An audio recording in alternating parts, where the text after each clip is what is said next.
Good morning, good afternoon, good evening, across the country, around the world. Welcome back to the Kerbal Space Program. We're jumping straight into a time lapse because we've got 2 rocket launches to get through in the early moments of this episode. This year's episode 5. And we are launching something of they were tandem missions. Gemini 7 and Gemini 6A, 6 Alpha. Gemini 6 was going to launch originally, but they had a failure of its launch due to its Agena docking target failing. So they launched Gemini 7 actually first, and they got Gemini 6 up there while 7 was up in orbit. Gemini 7 was in orbit for about 13, almost 14 days, and 6 was only up there for a little over a day, because the whole goal of this was, well, Gemini 7 was to expand our knowledge and test and see how long guys can survive in space, just prolonging space, how long they could live, whether they could live in space for 14 days, and it proved that they could. They weren't there for quite 13 days, but almost. And then, like I said, Gemini 6, its goal was, it was going to go up with an Agena rocket. Agena rocket? Am I saying that right? Yes, Agena docking target, an Agena rocket, and Rendezvous. So Gemini 6 rendezvoused with Gemini 7. So this is Gemini 7 that I've launched here. We got it into an orbit. I'm fine-tuning the orbit because I can, because there's fuel left over. So we're in a decently circular orbit, which is kind of good. And then I end up regretting it a little bit later. So there's that guy.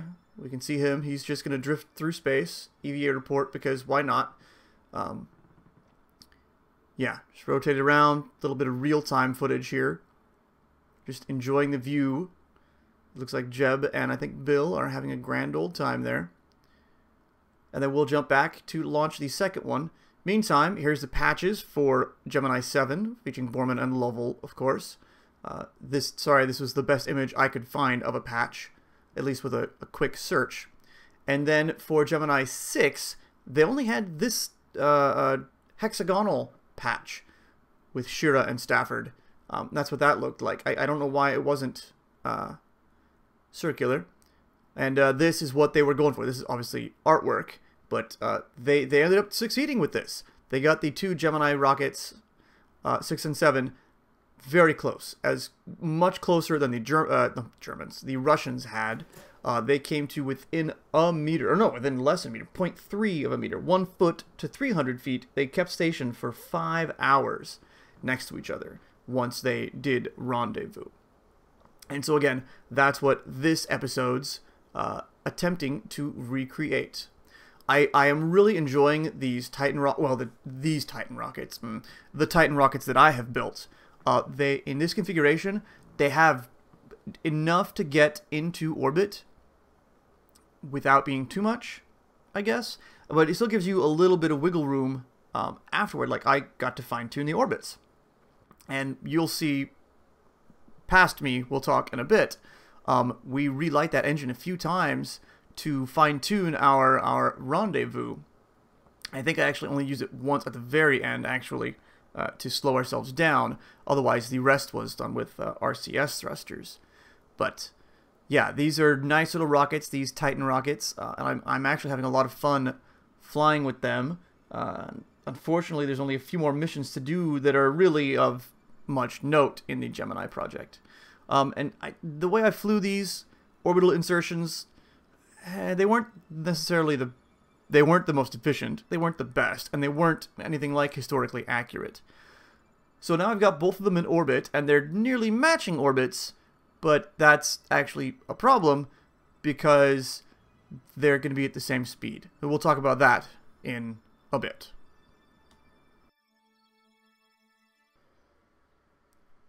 Alright, so we now have our 2 vessels, Gemini 7 and Gemini 6A, in orbit, and they are going to have to rendezvous with each other. Problem is, I don't have the tech, I don't have it unlocked to do that. Let's get rid of you. Terminate. So right now they are in orbits. They are in just about matching orbits. Because that's how I set it up, and that's actually not ideal to generate a rendezvous. Yes, I know, you're a destroyed stage. Boo-hoo. So we're going to have to figure out how to get them together. And here's where we get into some orbital mechanics stuff. But right now, I can tap on it, but when I fly it, I can't tap on anything else and get any information. We need more tools unlocked.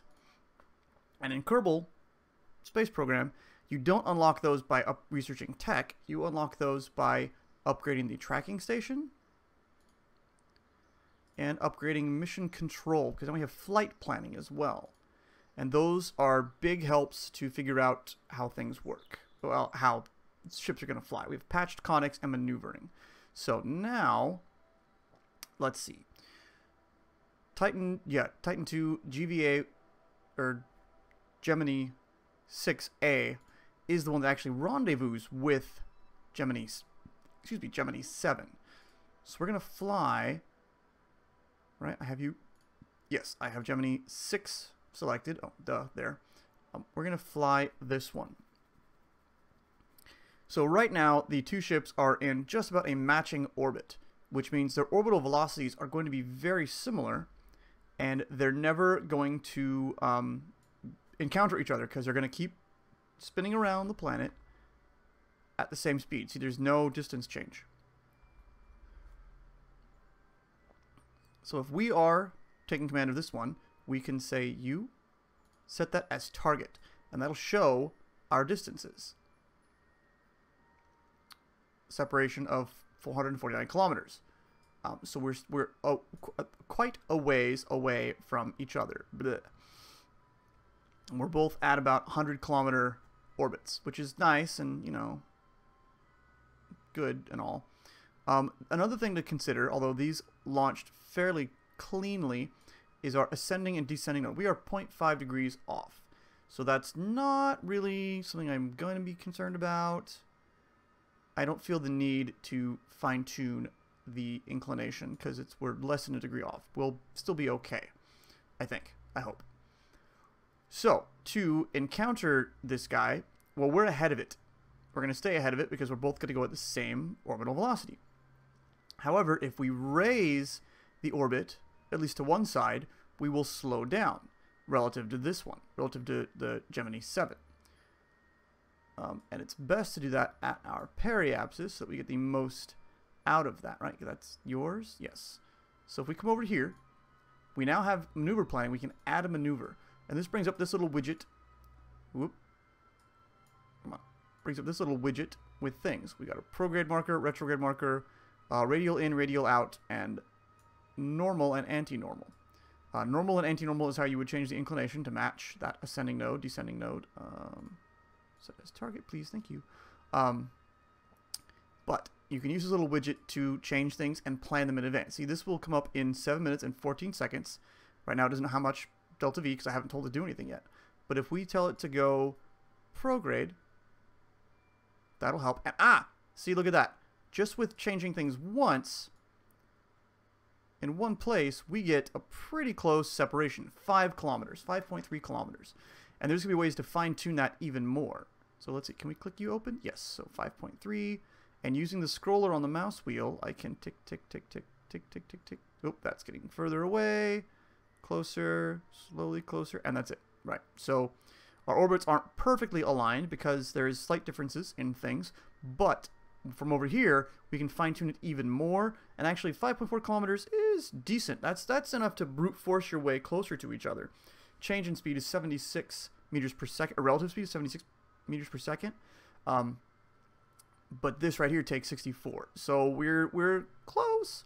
We might go into the retrograde, the retro rockets, but we also have a bunch of onboard monopropellant because I stuffed... No, it's because there's a lot there. We used the monopropellant last time to deorbit. We didn't even use the retro rockets.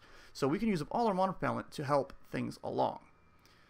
So that's our maneuver node.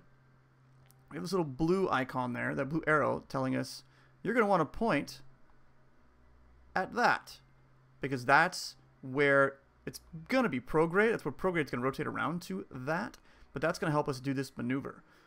64.4 meters per second, so that should only take a few moments. And I've got the better burn time and the countdown clock here that'll help as well. Also, with the upgrades that we made to the what is it? The communication center, sensor center, the radar center, whatever it's called, and the mission control, I can also warp to next maneuver, and that'll bring me down to about a minute. Yeah, a minute before the maneuver, which is fine. I'm gonna time up a little more to about 30 seconds before this burn. If we were to go with this burn, just to straight up instantly go to full throttle, it would take 3 seconds. I'm going to be a little more careful than that and not do that. Ideally, the most efficient way would be a second and a half before the node, hit it full power, and then cut it off a second and a half afterward. But we're going to come up at about 4 seconds till the node and give it just a little go. A little go. We're on the node, and we're going to... Yeah, so this is a little behind the node, but it's okay.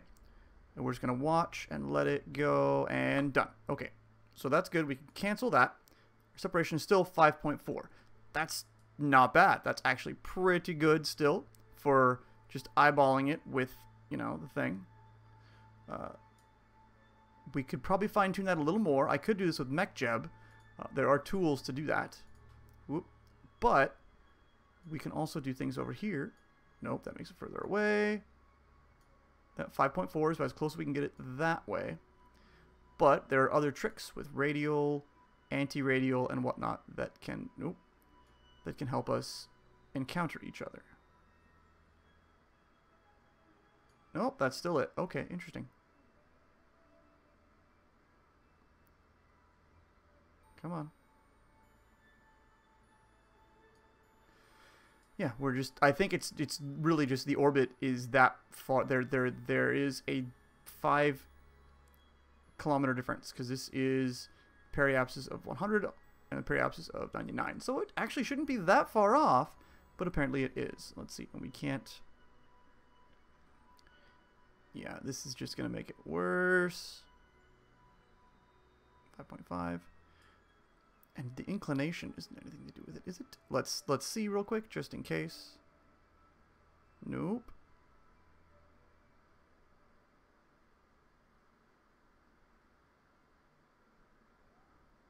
Oh, it makes it... Oh, well, that makes it a little better. 53. 5.3, rather. But it's increasing our speed. We don't have much to play with. I think I'm okay with that, with a 5.3 kilometer separation. That's bigger than is ideal, but these are early days for the 5.3, 5.4. Yeah, these are early days for the space program. So let's just 0.5. Yeah. Out of curiosity, if I were to add a maneuver at the descending node. So that means that my orbit, the blue orbit, is descending through the other orbit. So I could raise it with the with pulling on normal just a touch. And let's see. Whoop.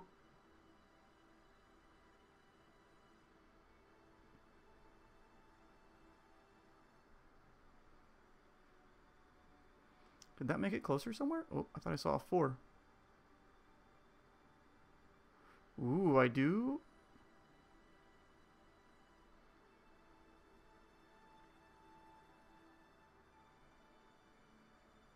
Okay, 4.3, so that's taken off a kilometer of distance. I think I'll be okay with that, and then we can make other fine-tuning adjustments around as we go. Yeah, I'll take that. Warp to the next maneuver.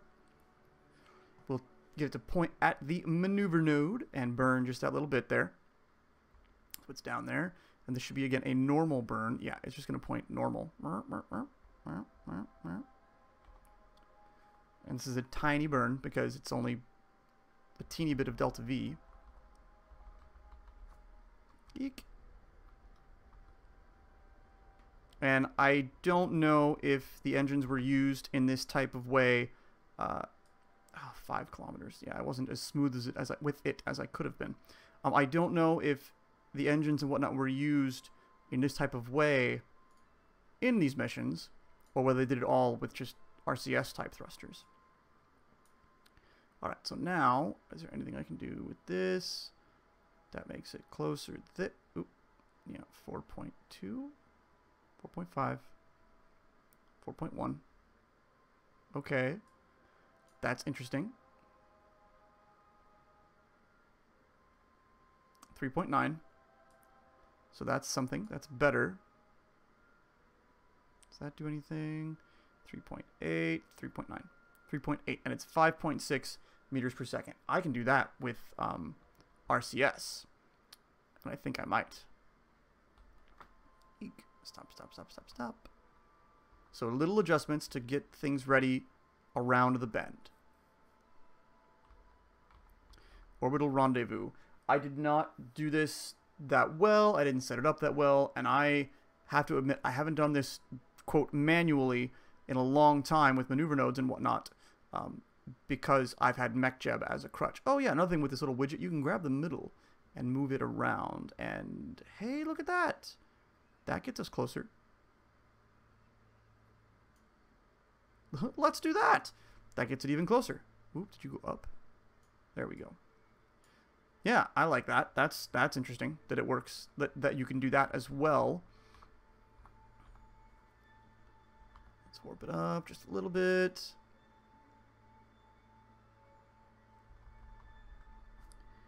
Whoop. And M. We're going to turn on the RCS because why not? And we can thrust forward a little bit. Yep. Oh yeah, that takes that down. We're going to go just a little bit longer. We've got lots of... whoop, we went too far. Got lots of monopropellant though, so we can go ahead and just do this. Good. Now we can check it out in the map again. What are you? 3.3 kilometers. So we just keep doing this, little adjustments, little teeny baby adjustments to see what we can get it down to. 2.8, 2.1, 2.2, 2.3, 2.1, 2.2, 2.0, 2.1. 2.1. There was a 2.0 somewhere in there. 2.0. 2.1.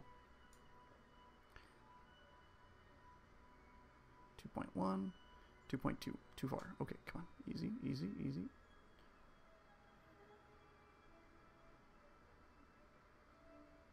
.0.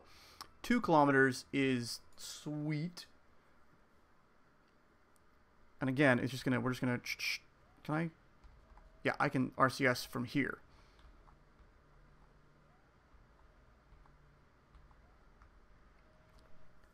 And since we are going to be encountering them at a 68.7 meters per second relative speed, I want to save what delta V I have left for that. So let's warp a little bit.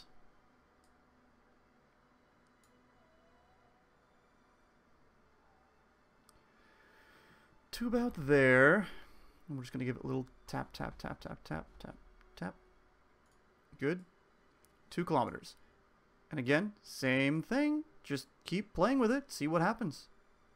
No. No.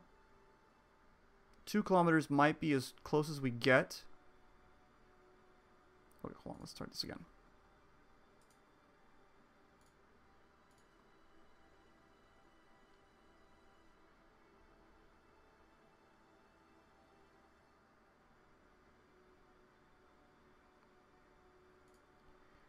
These are being annoying.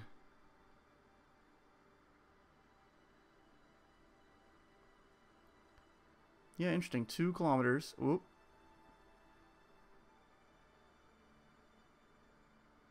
.8. 1.7. 1.6.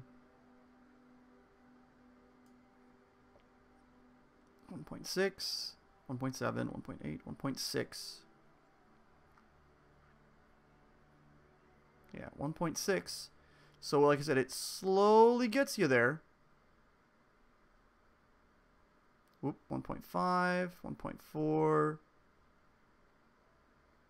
1.2, 1 kilometer, 0.9, 0.8, 0.7, 0.6, 0.5, 0.5. Sorry, focused. 0.4. 0.4. It's jumping around, so it's hard to keep track of. 0.5. Okay, so 0.4. No, too far. 0.4 kilometers.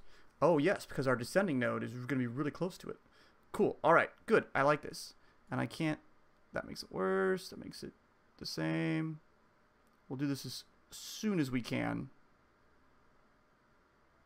There. So that's good. And that's going to be in 6 minutes. Quick save.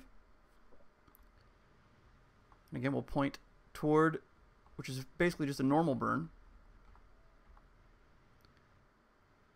So, no.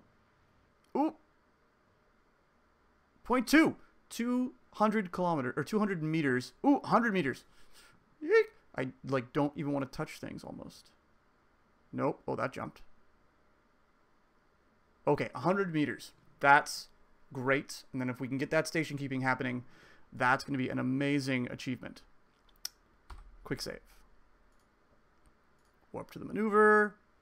And again, we're just going to RCS ourselves with this. Time warp down a little bit. Cancel the warp. Make sure we're over that node. And just a little bit of RCS thrust. About now. A little late perhaps, but that should be good. Separation. Half a kilometer. I overdid it. I did it too late. Just a smidge. But still, half a kilometer distance. That's still not that bad. Let's see. What? Jeez, it's hard to see anything. Too much text.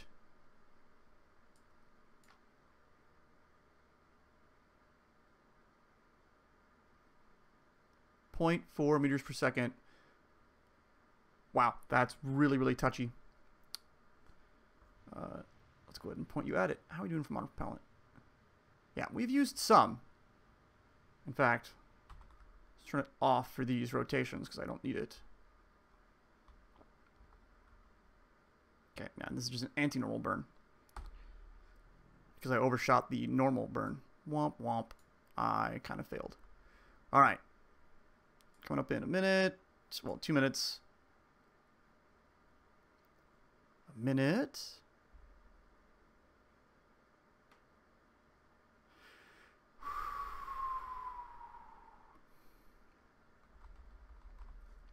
Okay. And this should only take a few puffs of RCS. Oh, I turned RCS off. Damn it. I think I overdid it just a little bit. 0.2 kilometers. You know what? That's fine. I'm going to be okay with that. So now we are set to our target because it knows we're coming close to them. And there they are. They're that yellow speck there. They're 42 kilometers away, so it won't be drawn in-game yet, but we know it's there. So now, if you set ourselves retrograde, it's actually retrograde relative to the target. We're going to be at 0.1 kilometers in 7.5 minutes. So let's quick save. So the retrograde marker and prograde marker are going to be retrograde and prograde to the target. That blue mark, or pink mark, I'm sorry, that looks like the flux capacitor, is pointing away from the target, and the blue mark, or the pink mark with the circle around it is pointing toward it. So we're not perfectly going to encounter it, but that's what RCS fine-tuning is for. Ooh, I don't want to keep using up too much. We should be okay. Geez, we'll have lots of ablator, tons of power. Good. So let's time warp down. And we should see it get closer. I think at 2.5 kilometers is when it draws in the game. So as you can see, we're pointing relative, retrograde to the target. We're actually pointing just about retrograde to Kerbin, because we need to go burn retrograde to shrink our orbit to match. And once we're close enough, that's what we do. Alright, so there it's drawn. Whoop, it's there, and we are slowly encountering it. We're going to be pretty close in a few seconds, so I'm going to start throttling up.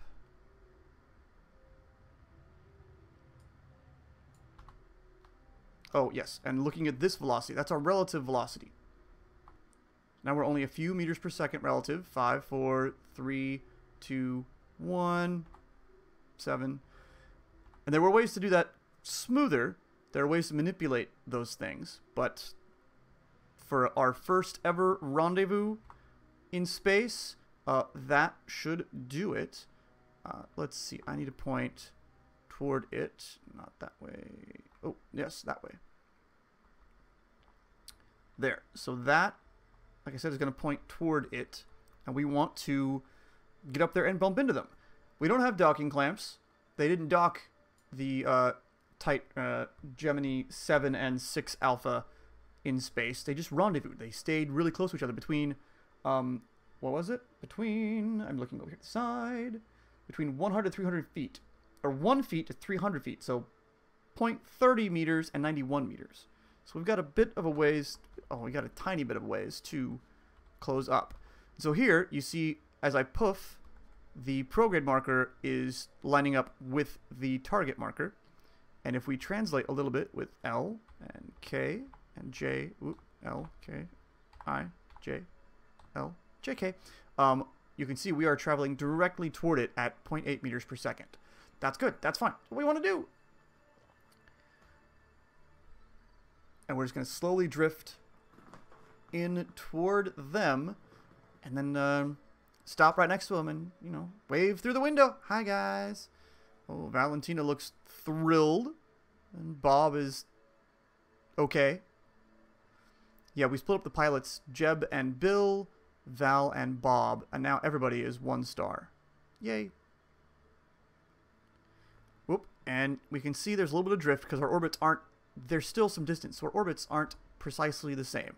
So there is slowly a teensy bit of orbital drift. Just a teensy bit. But by a little bit of station keeping every so often, you should be able to line yourselves back up with whatever it is you are targeting.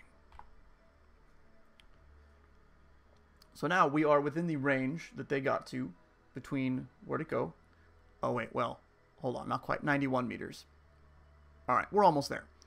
They kept it within, there we go, 91 meters to like 0.3 meters, 30 centimeters. They were right up next to each other. That's what I'm going to get to here.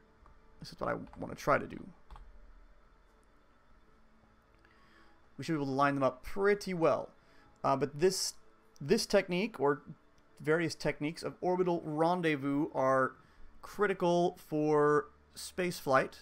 What is this? Performed our first rendezvous maneuver around Kerbin. Yay, money, science, and reputation. But rendezvous maneuvers are critical for many things. Obviously, docking. So building space stations, building larger ships. I think at one point, I don't know if it was Gemini, I'd have to check, the US docked with a Soyuz, with a Russian capsule. So we want to do that. We want to test that.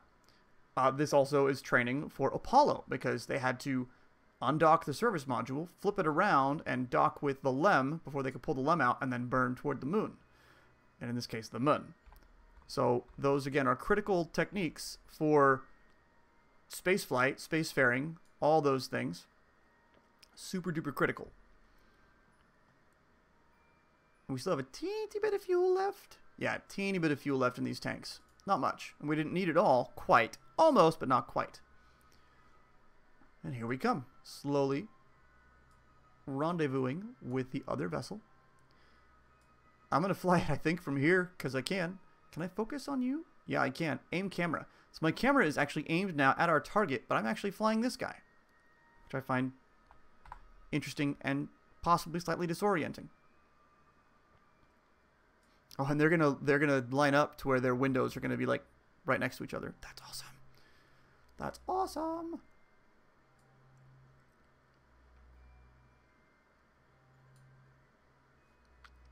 All right, we're gonna start slowing down just a touch because I do not want to actually bump into them. Bad things happen when things collide in space. That is a bad thing.